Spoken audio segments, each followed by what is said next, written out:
That shooting took place just after 5:30 a.m. this morning, and we've actually just gotten word that an 18-year-old family member has been arrested on suspicion of the double homicide.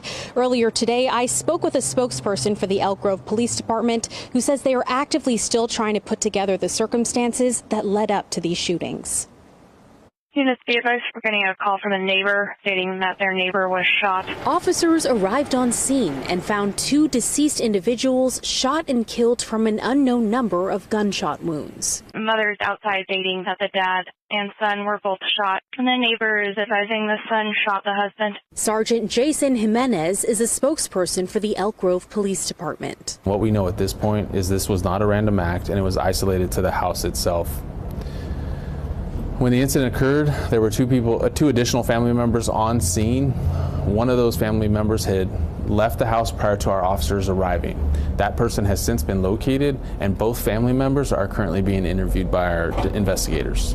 Local officials have not yet released the identities of the victims. Several neighbors telling Fox 40 they didn't hear the gunshots, but learned of the fatal shooting from the large law enforcement presence. I opened up my blinds and there was a police vehicle parked right here in front of my house, and I looked out the window and I saw more police activity, and then I went downstairs and peeked my head out, and that's when I saw the tape, and that's when neighbors started reaching out. One side of Manu and Avi Dillon's home was blocked off by crime scene tape earlier this morning. So when I woke up this morning, I heard the police cars going around like 6 a.m.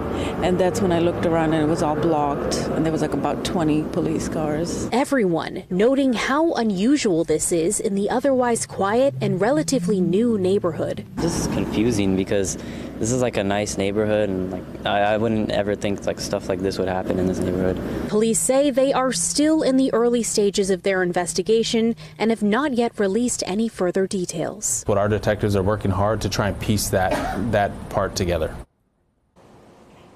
Fox 40 will continue to keep you updated as new information becomes available. And that is the very latest, reporting live in Elk Grove, covering local news that matters. Juliette Smith, Fox 40 News.